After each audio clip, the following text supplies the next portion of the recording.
Hey Maggie, welcome to the BloomX podcast. Glad to have you on. Yeah, thanks for having me. Perfect. So we touched base a week back when all this is still new, and we're still dealing with the prospect of being under lockdown and quarantine, what that means for us. One of the things I appreciated was talking to you about the project you launched pretty recently and how you guys have shifted it focus to further help people who are I guess under lockdown and need of medical, I don't know if it's medical, at least like healthcare, um, need of healthcare actually. So we'll start a little about you and your background, and we'll dig more deeper into that. Maggie, go ahead. Yeah, absolutely. So again, thanks for having me. Um, I'm a physiotherapist by training, and I did kind of the typical physio journey when I graduated 10 years ago, more than 10 years ago now, and worked in private ortho practices, which is like the private clinics where you might go in if you had a sore shoulder or back. And after about 5 years, I started my own private practice. So opened my own business and started learning how to run a business. But in this process, 5.5 years ago, I unknowingly started a second business. What I thought was starting as a side project, it quickly turned into actually my full-time job, which is in Badia. And we initially started building it to better help my patients understand their role in rehab.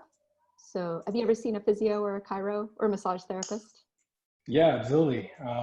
My wife, when we were dating, used to work in one. So I used to get stuck in a few chiropractor appointments and massage therapy appointments. They're great, and then I got addicted to them. You know, my wife goes to massages all the time now. But the actual therapy side of it, it's really good. I used to suffer from like a lower back used to give me a lot of pain. Fixed it now, but during the time I was going to Cairo, it was amazing, right, to have that kind of relief given to you. Yep. And so when we typically see a practitioner, they might give you some instructions on what you should do, like your homework. Mm-hmm. And the standard of practice is paper handouts or verbal, like just tell you and send you on your way and hope that you remember all the instructions that we gave, which it doesn't really align with the digital age that we live in. So what I initially set out to do was build a way to better communicate with my patients and empower them between their sessions so that they would understand their role, like the exercises and some pieces of education, rather than just Googling things, because we all know if you Google a healthcare condition, 3 clicks and you have cancer. And it's confusing about which information you should be looking at. That information should really come from the healthcare provider, whether it's a physio or a chiro, massage therapist or osteopath, kinesiologist. And so we built a web and mobile app where the practitioner could easily prescribe videos of the exercises and education that the patient should be watching and following between their sessions to ultimately improve their outcomes. Cool. So what kind of videos are these? Like, these are exercises people do at home, or are they like posture control, like stretches? Yeah, all of the above.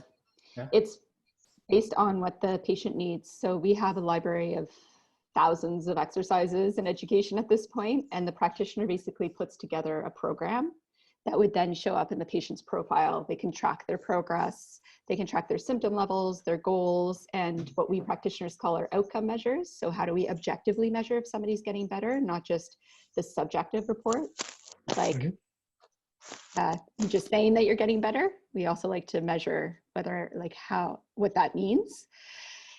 So that's what we started with. That was 5.5 years ago. And of course, we've evolved over time.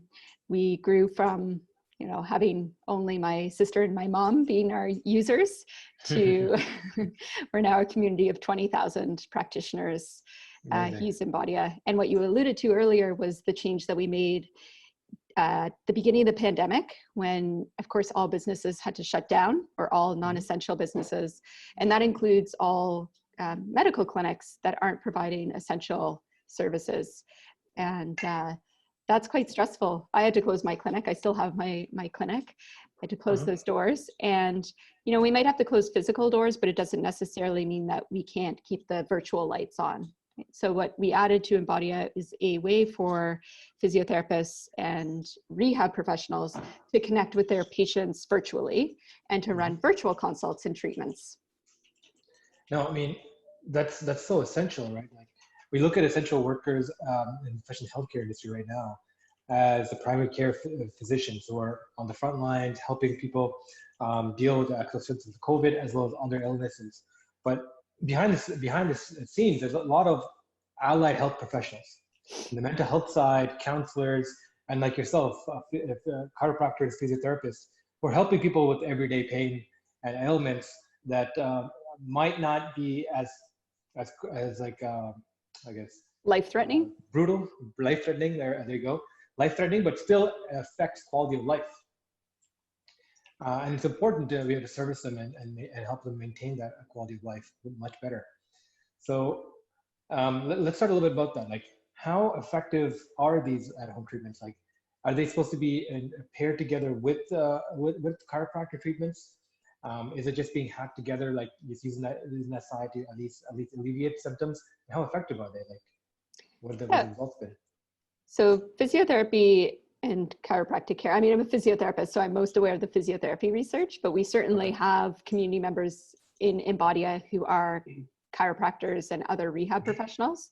But from a physio standpoint, the ideal treatment is this combination of one-on-one consults or maybe group consults. So we're starting to see more physios running group sessions and self-care. You could term all of the exercise programs or rehab programs, I think, to something called self-care. It's just like brushing your teeth, right? You might see your dentist every 6 months or maybe more often if you need to, but every day you need to brush your teeth to care for them, even though you don't have cavities. And we should do the same for our bodies. So we know that we are most effective as practitioners when we combine what we're able to do one-on-one with a patient with what they can do on a day-to-day basis. No, I think that's an accurate assessment, because a lot of people still view healthcare as something you take a pill to solve your problems for, right? It's a quick fix. But I think it's become more and more mainstream, this idea of like lifestyle changes that you make of holistic medicine, about how to construct more of your life, your diet, your day-to-day day-to-day activities to better your well-being. Is there any tips or tricks you can share right now, or is it are these more detailed things that have to be like prescribed? Well, I'll say that I can give some general advice, but for, this is a disclaimer that this is not health advice. If it doesn't suit you or you're not sure, then please check with your healthcare provider or your physiotherapist. But what we see most in Western world, and there are definitely common injuries that we see, like common sports injuries would be one, but then we also see these common aches and pains, because a lot of us work at a computer all day long, including myself. And so this results in stiffness, it can result in aches and pains. And the basis of pain is a warning signal that's triggered based on your nervous system perceived threat, right? So if you haven't had an acute injury, like you didn't get hit by a car or roll your ankle or have a big fall, a lot of times the pain that we feel is actually based on our nervous system warning us that we need to do something in order to prevent damage. It's not that we've damaged ourselves, it's just that our body's design has an intelligent design to let us know, don't sit so much, or make sure to move more in the day. And if we think about what we do a lot of in the day, most of us, is we tend to sit and the world is in front of us. We bend forwards a lot, we look forwards a lot, we text and look down, put our shoes on, we get dressed, and everything's forward. So if we repeat things always in the same direction, eventually your body's probably going to give you a warning sign that like something feels stiff or tight or sore. So just keeping that in mind throughout the day, one of the best things that we can do is just move through our full range of motion in all directions. That means up and down, forwards and back, side to side. So it's a basic piece of advice, but it's actually quite valuable, because most of us never look up at the ceiling, for example. We never bend backwards, or we don't reach all the way behind us or reach all the way up to grab something off the top shelf. And over time, that will lead to our nervous system perceiving that we could injure ourselves, and that will trigger pain. Okay, okay. So are you describing this kind of pain as like the nervous system enforcing it on your body to get a good result? It's Like being, to like make it's there to protect us. Pain is a okay. protective mechanism.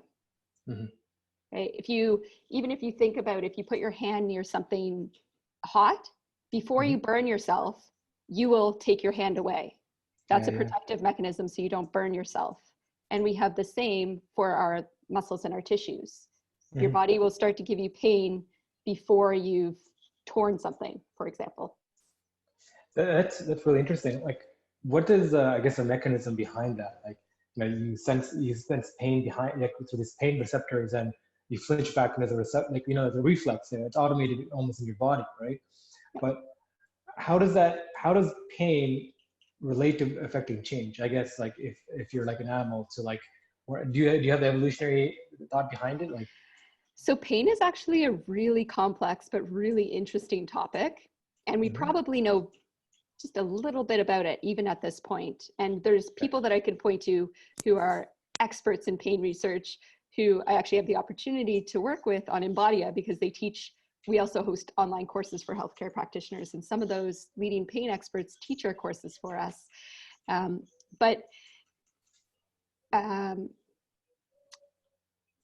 Really, again, pain is there as a protective mechanism to help us prevent ourselves from getting injured.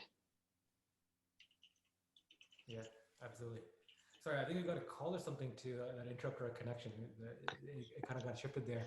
I'm not sure if you noticed, but yeah, absolutely. The concept of pain, I think that's very interesting from a evolutionary standpoint. So I came from a neuroscience background. I did a life science degree. I was supposed to go to med school and all that. That was supposed to be my end vision, but got derailed when I started my first company and went into entrepreneurship. But I love the concepts I learned in biology and neuroscience, but how the body works, how the mind works, because it's influenced a lot of my thinking and my day-to-day of how I maintain myself.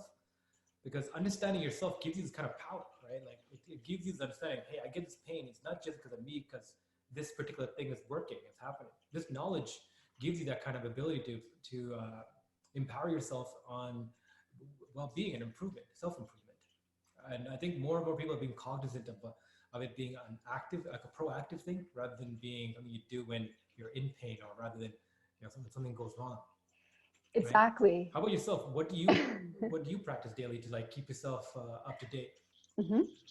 So I just want to touch on one point that you made there about bringing it back to that idea of just taking a pill to like fix things. So we have lots of options when we have pain, and our body doesn't come with a manual that says these are the things that you should do, right? These are the things that you need to do to get out of or prevent pain.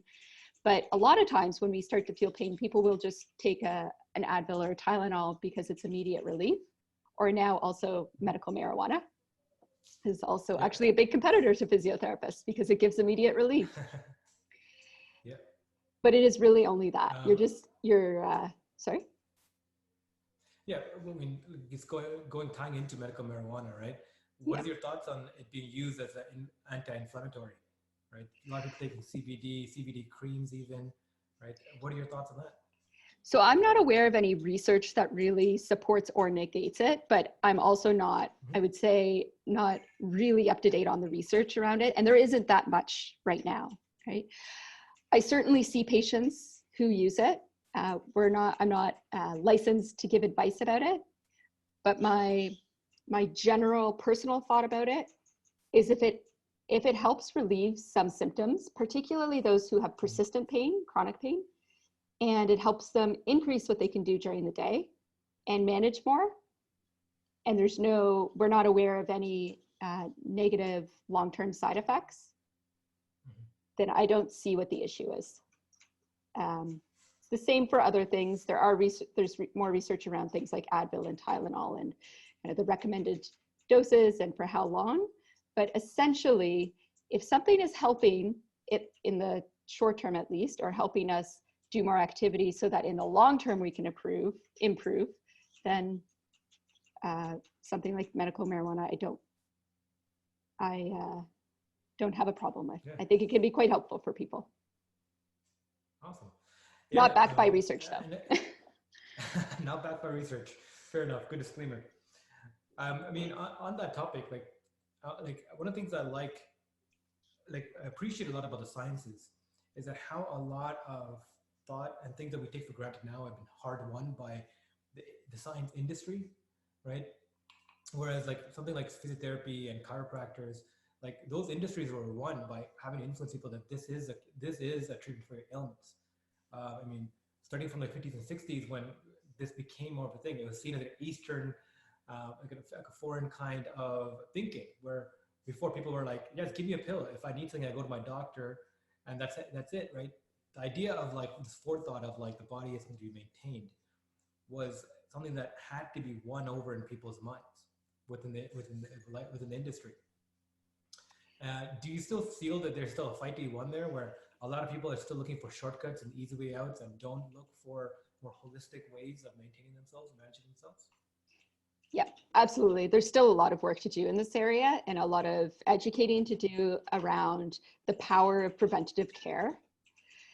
But I think there has been a shift, like certainly there's been a shift in consumers, right? Like we can even just see it in the expansion of businesses that exist, right? 10 years ago, I don't think I ever saw like a green juice in the grocery store, or yoga wasn't really that popular or trendy. Acupuncture was kind of seen as an Eastern solution and not necessarily a Western wellness solution. So I think there's definitely been a trend towards personal wellness and taking care of our own health before we have a problem, right? So healthcare, not sick care. Is that idea? Which is fantastic. I think that there's still a lot to be done. And particularly from a physio standpoint, we have a lot of work to do in terms of our own branding as a profession and how we can help people not only when they're injured, but also to help prevent injury. And, you know, this is a conversation I have with my patients once they're better and back to what they want to do and not necessarily having any pain. The suggestion that we should have an annual check-in, just like you do with your doctor or just like when you go to the dentist, is a hard sell still, because it's not the norm. But I really do think that everyone should have their health and wellness professional. I think physios are perfectly suited for that role, potentially covered through our public healthcare system. Mm-hmm. Okay. Well, insurance or public healthcare system, because we know that if we can help people prevent, just like with our teeth, it's the same thing. If you can help people prevent serious conditions, then you're so much better off. And it's actually cheaper on the healthcare system. Yeah, preventive care has been shown, like, you know, it reduces strain in the system. Absolutely. Yeah. So let's talk a little bit about the future of this, right? Actually, even before that, can you talk a little bit about your personal history? Like, what got you into this field? What was your journey like? Physio or tech? Physiotherapy and then tech, and what you're doing right now, right? Like, how did you get into this space and then transition over into the company you're doing right now? Sure. Yeah. So I did my undergrad at Ottawa U in kinesiology, like a lot of physios do. And I didn't really know what I wanted to be when I grew up. I still don't really know what I want to be when I grow up. But I was playing water polo on the team at Ottawa U, and injured my shoulder, ended up in physio, was interested in the profession. And thankfully it was in my second year that this happened. So I had the opportunity to then, I actually got a job in the sports medicine clinic, and then I shadowed a physio who was working at a school with kids who had disabilities, which I didn't even know was a role physios had, and decided to apply into physio at the end of my fourth year. Thankfully I got in. And like I had said, I worked, when I graduated from physio, I did my master's at McMaster University. I did kind of the typical physio thing, which is to work in private clinics. And I worked at 5 and 5 years. And then started Embodia. I didn't even know what a tech startup was, though. I'm not particularly tech savvy. And when I started Embodia, it was really for my patients. That's why I started it. I thankfully had somebody who knows how to code. Was there a struggle at all? Yeah, there we go. Right. I'm not the coder. Oh my gosh. My business partner. Yeah, my business partner is the CTO. Yeah. and he's the one who like encoded the system and all that. What was that like when you, from the moment like, hey, I want to build this tool or this use case, right, using technology, to actually getting it launched, right? Like, how did you transition there from like, you know, healthcare background to a tech knowledge base? How did you acquire those skills or that knowledge base? It wasn't graceful. Let's say that. It was Yeah. difficult. Yeah. It was all trial and error. I had like a huge learning curve. I didn't know what I was getting myself into. And actually, I showed up to a Tech TO event, which somebody somewhere had told me about. So I showed up to a Tech TO event, and one of the booths was the DMZ, the Digital Media Zone, and told them what we were building. We like just had a beta, hadn't really launched. You know, my mom and my sister were using it basically. Yeah. And DMZ said, you know, you should apply and come join us in this incubator. So that night I learned two words, tech startup and incubator. And we did apply into the DMZ. And I'd say from then we applied in 2015 and we were there until I think end of 2017.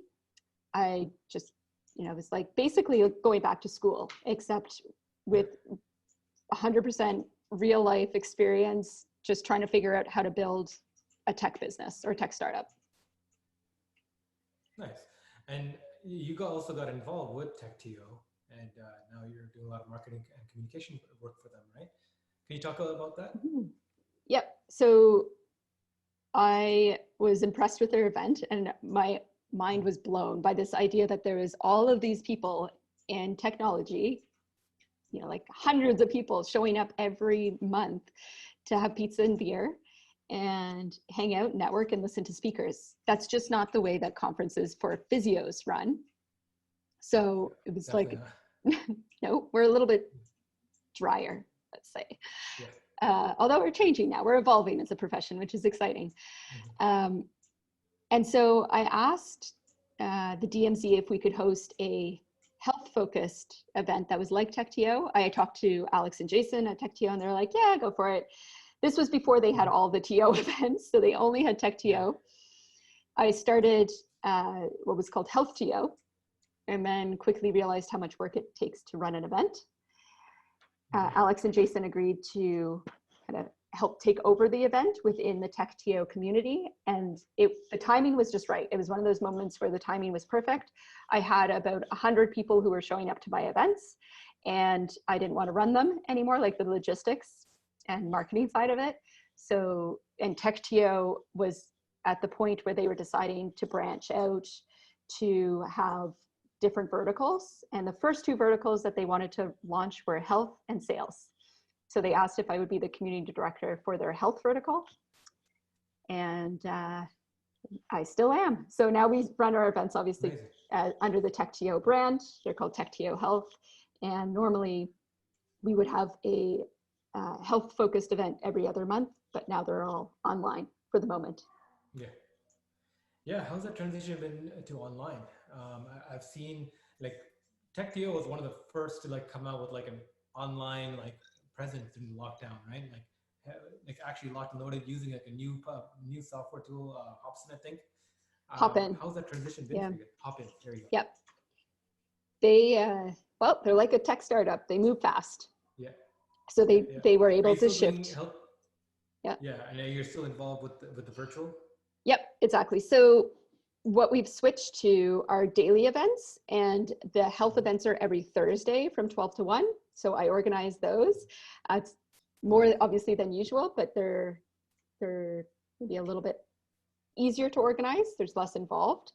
But 12 to 1 every Thursday, I host a panel and we have a conversation about a different topic. So for example, this week it's investing during COVID. Next week it's transitioning or managing care at home, which is going to be a huge topic in healthcare, particularly post-COVID. And we have a different set of panelists. So they're a great conversation, a good time. And we will host our bigger events like we normally do in the evenings. And I think the next one for health at least is in June, where it's like a much bigger event. We'll have formal presentations. Awesome. Yeah, I've been to a lot of Tech TO events. I've been to a few of the health ones. Been to a sales TO, marketing TO, just check it out. I'm a huge fan. like doing what we do tech sales for startups. This is where we find our clientele at events like yourselves, where you bring together this host of activity to bring together parts of the community.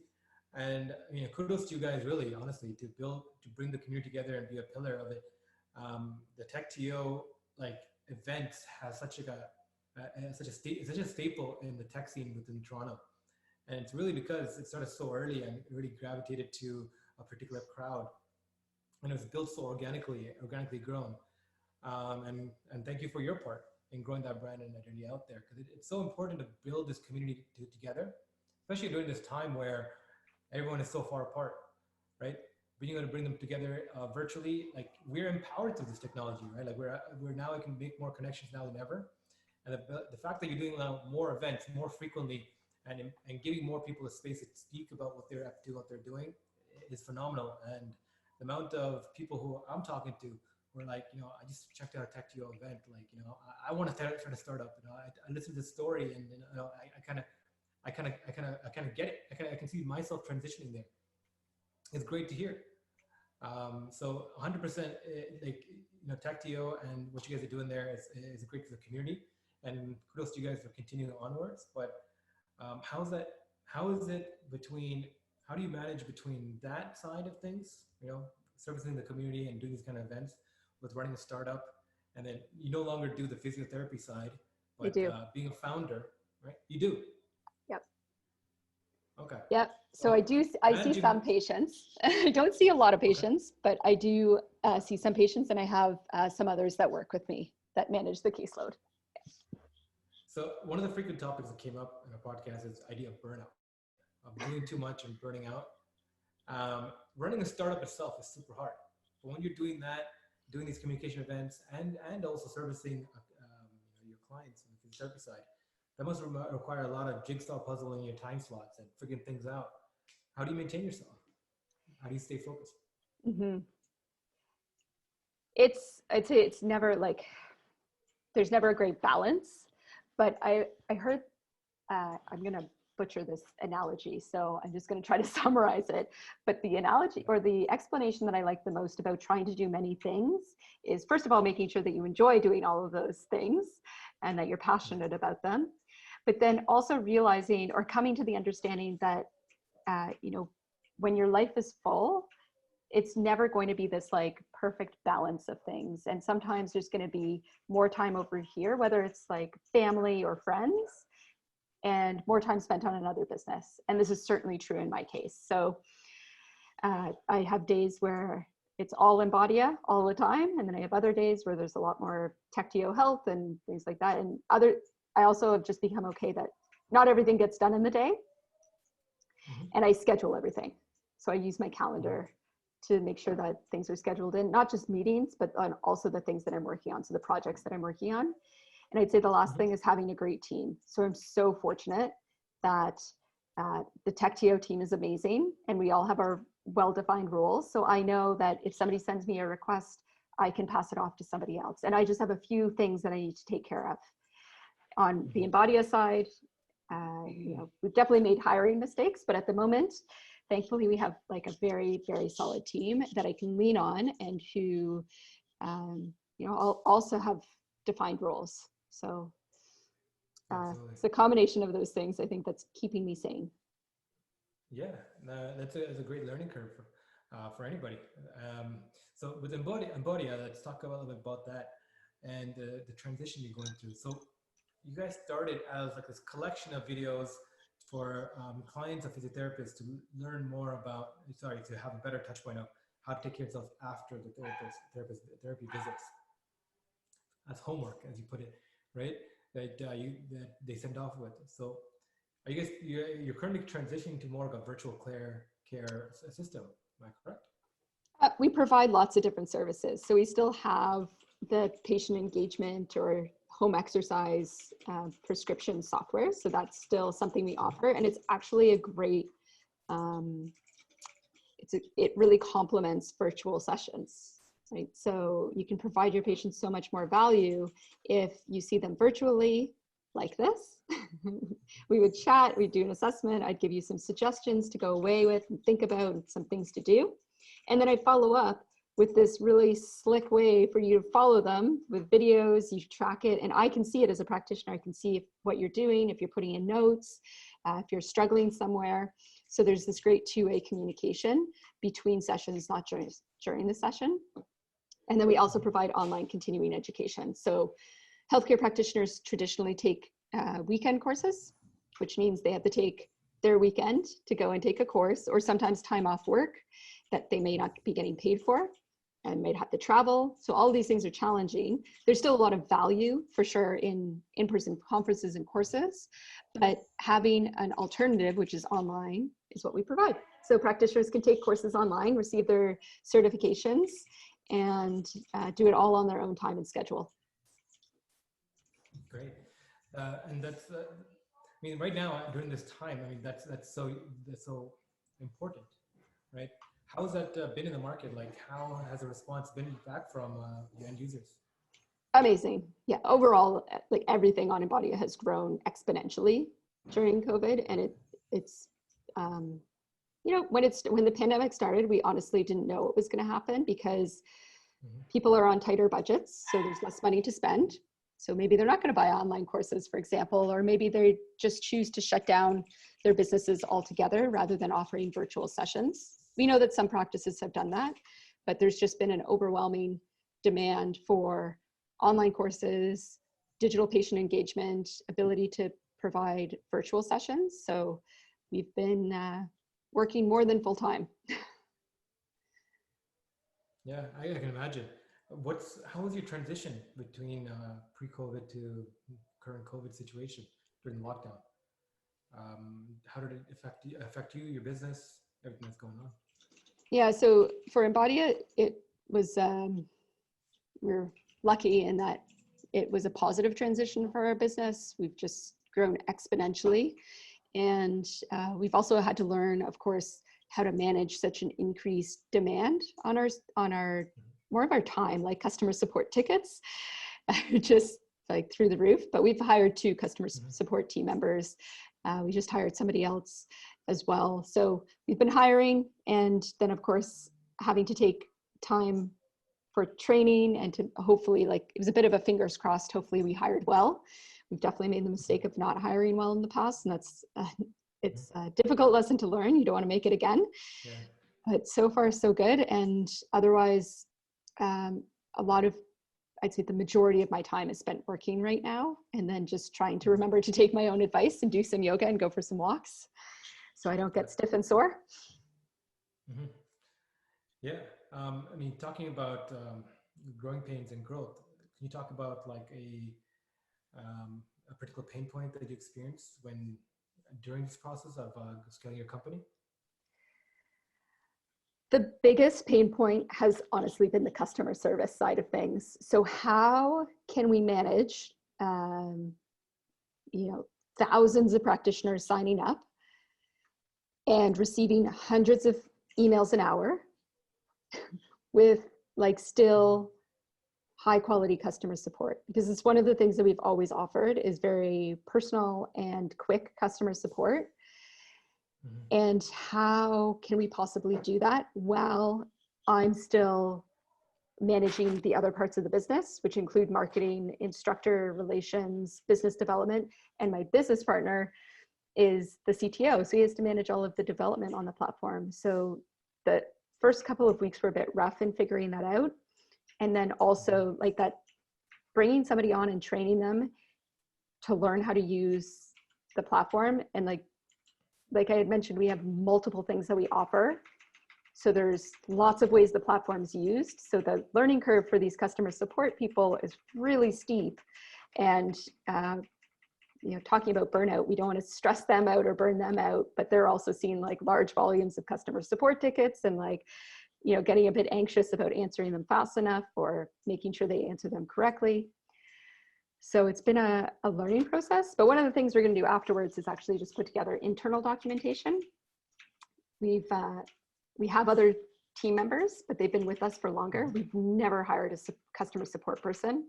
So yeah, one of the things we're taking away is have some really good documentation for onboarding in every part of our business. We had it in some parts, but not all parts, which slowed us down for a week or two. Yeah, absolutely. Like, how has it been like hiring and onboarding people during this time when you're not meeting people face to face, right? Nope. What have you been doing with that? Yeah. It's been through referral, actually. So one of the people I hired, I went to school with, and she is a physiotherapist. So she already knew the industry, which was key, I think. So, you know, she understands the pain points of healthcare practitioners, and she can usually like understand what they're trying to ask because she usually has the same question about how to use our platform. So that I think was a wise choice, but then there was just like a lot of learning on her end of like how, like the intricacies of how things work.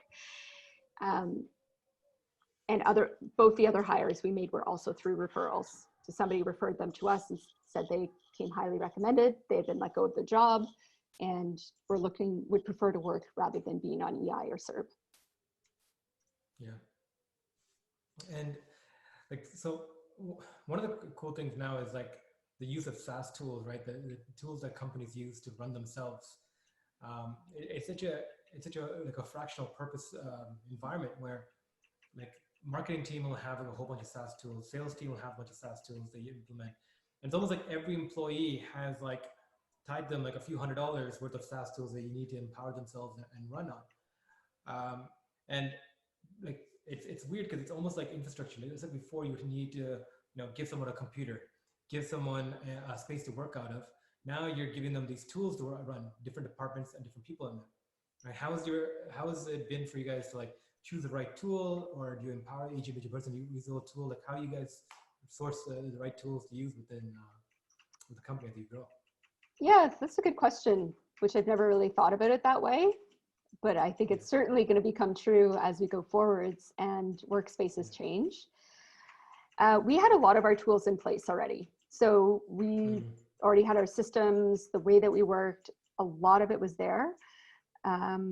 Like, for example, we use HubSpot for marketing and sales. We use SEMrush for SEO, like on our marketing side. We use Trello for project management and Slack, like a lot of companies do for messaging. Generally, we had... Sorry. It's okay. Sorry. I was like, I don't have a doorbell.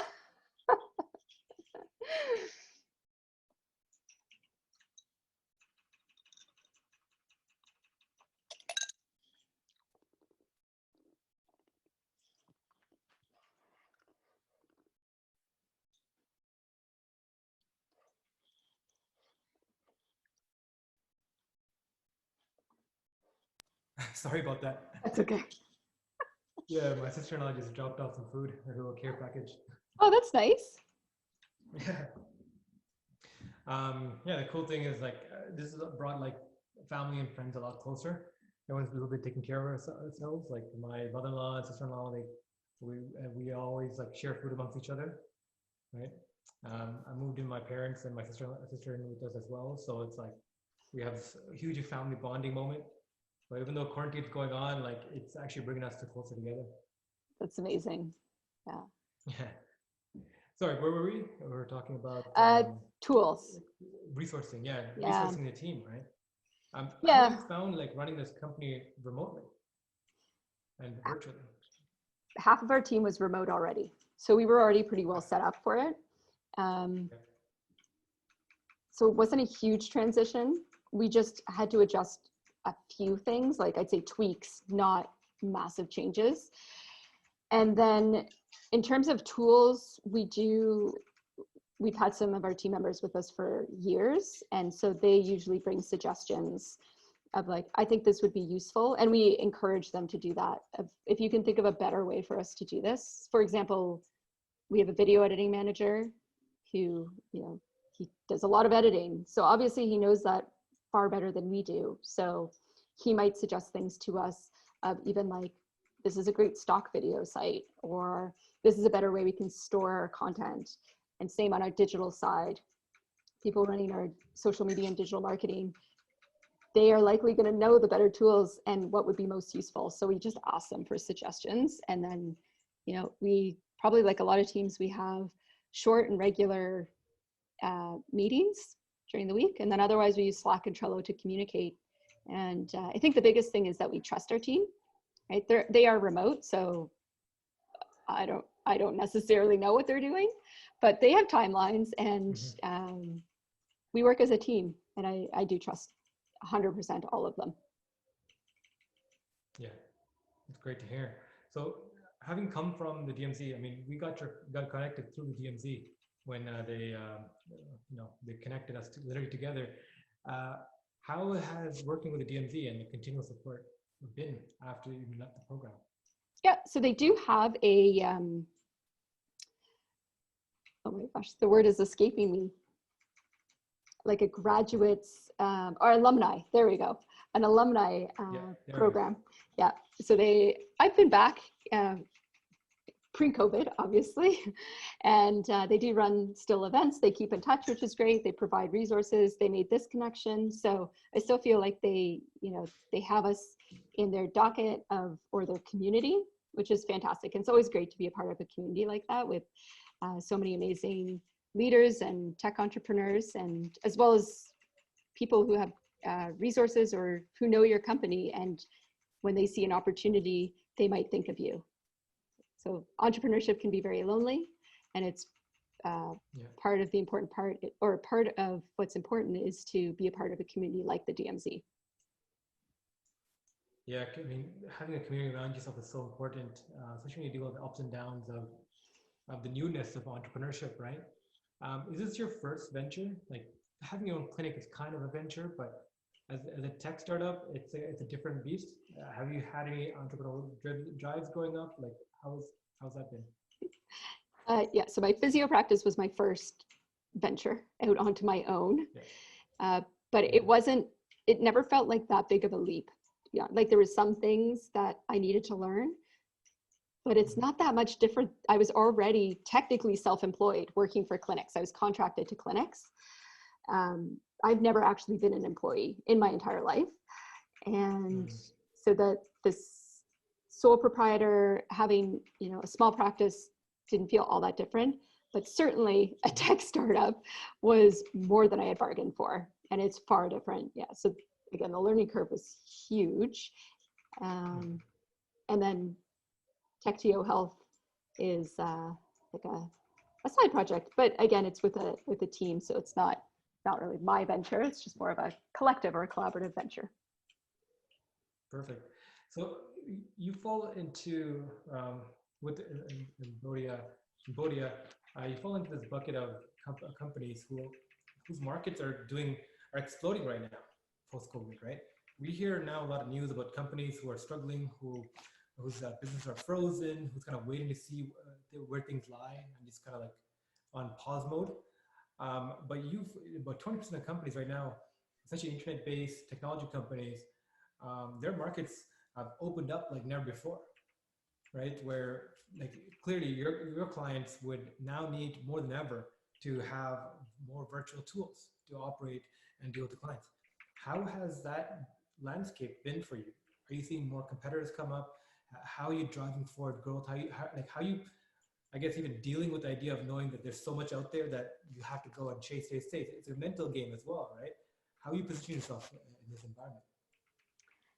Yeah, so the biggest thing for us has always been, and this comes back to like passion and why, the advice to every entrepreneur is to have a strong why. Otherwise, you're just gonna get fed up and tired and give up. And our why has always been to ultimately service patients, right? People need good healthcare information and they need the support. The only evidence that exists for all rehab care, so like physio and chiro, is that exercise, so movement-based, education, and a supportive environment is what helps people get better. All the other stuff, like the manual therapy, the like special hands-on stuff, there might be some research for it, but it's not really that strong. So we know that if we can better empower patients to be an active part of their rehab, their chances of getting better, and not just getting better, but maybe even improving and going back to what they enjoy doing or doing things that they didn't think they'd ever be able to go back to significantly improves. So like first and foremost, that's what we keep in mind every single day when we're running any part of our business. It's like ultimately we are here for the end user, for the patients who are going to be using Embodia, and for the practitioners who are empowering them. So everything that we do is based around that. There's certainly times when things get like muddy or stressful, and we just have to keep coming back to that point of why we exist as Embodia. We also have learned that not every clinic or not every practitioner is the right fit for Embodia. So I've done, I've spent lots of time even speaking with clinics or practitioners and ultimately telling them, I think that you better actually work with our competitor. That is the better fit. Because we don't want people working with us or that aren't the right fit. That's not good for anybody. So, we've really learned who our ideal customer is, and we put out content, which is lots of free content, and everything that speaks to them. And that's it. We're just trying to be supportive, particularly through this time. Also keeping in mind that the majority of our community are in that position of unsure about what their business is going to do, right? Because they've had to close their physical doors.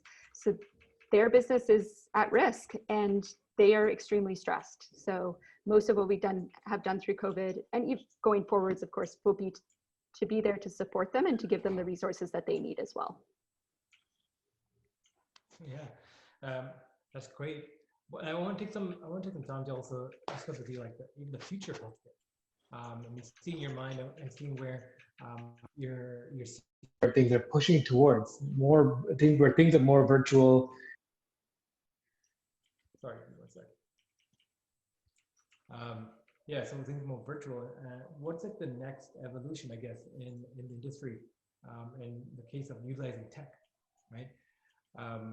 And I guess a case example of that is like, so I'm talking a lot of like primary care physicians and how they use technology.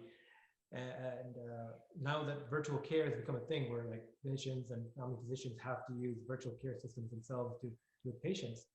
One of the things they're struggling with is like, how do I diagnose my patients when I'm dealing with them virtually, right? So if I ask you if you have a fever, like, what do you say? Oh, yes, I feel hot. Well, how hot do you feel? What is your temperature?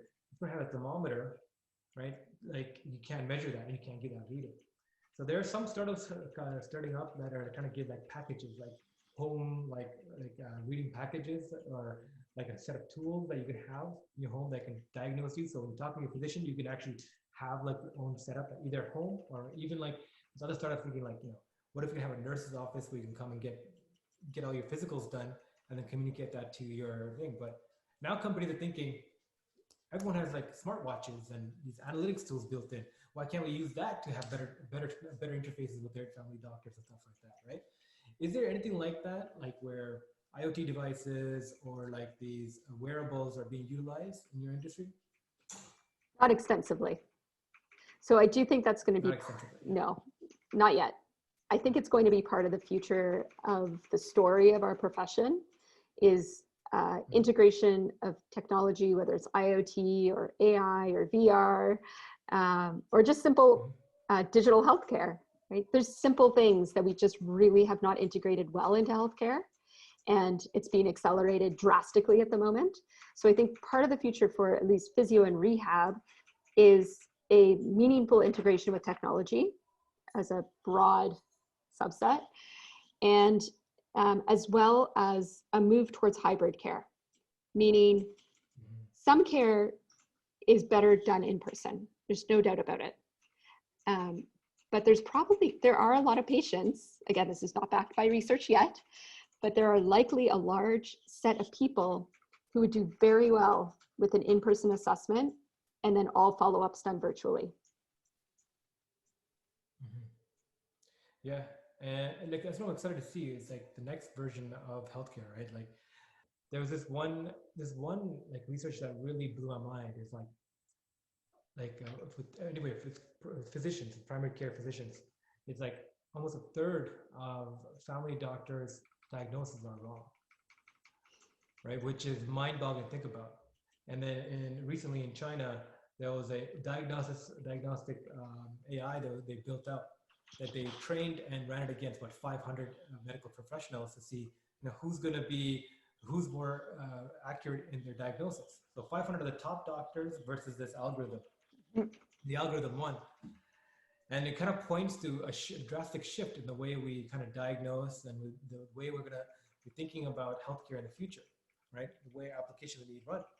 And so people are already thinking, it's like, well, why do we need, to pay hundreds of thousands of dollars to these physicians on our healthcare system when we can have, nurses working for 60,000, 80,000, 100,000 within a clinic, and all they're running is interfacing patients to a system that can diagnose them drastically, right? So that's like a drastic, radical change when it comes to primary care. Is there anything like that being discussed in the physiotherapy world where like parts of it can be automated away in a drastic fashion? Beginnings of conversations, let's say. I've included that in a talk that I did in 2018 and 2019 to part of our profession. I don't know how well it was received. I was talking mostly theoretically, and I was just looking on my desk. I keep a few books on my desk, and one of them is called Deep Medicine. Have you heard of that? By Dr. Eric Topol. And something that he says in it, so it's a lot about AI, the use of artificial intelligence in medicine and how it can essentially help us put the care back into healthcare. Because if we can use artificial intelligence to do the things that it could do well, such as diagnosing and maybe prognosing, then we as practitioners can actually spend a whole lot more time with the patient doing things that we as humans can do well, which are things like empathy, motivational interviewing, communication, support that an AI is not going to be able to provide, and a lot more of the art of healthcare rather than the science of healthcare. The sense that I got when I discussed this in my presentations to physiotherapists was this idea that a lot of healthcare practitioners feel, which is the robots are going to take over our jobs. We saw this in radiology 2 years ago, I think, last year, where, machines can actually do this better and faster and cheaper. So we're kind of out of a job, which is not what we should be doing in healthcare. It should be a modifying of jobs in collaboration with technology. So I'm optimistic for the future that that's what's going to happen. But we obviously need to do this intelligently. And one of the keys with policy as well as technology in healthcare is that the healthcare practitioner's voice is at the table. Yeah, I mean, one of the things I'm excited about with this lockdown and how shaken the industry is, healthcare industry in general. The healthcare industry is like built on these legacy systems, it's archaic, old legacy systems, right? I mean, 4 years ago, the biggest trend was EMR systems, EMR integration. How to get electronic medical records to communicate with each other. Whereas one machine will produce something in a certain language which another machine cannot read, and then they can't even have like a system to even store that file. Sorry.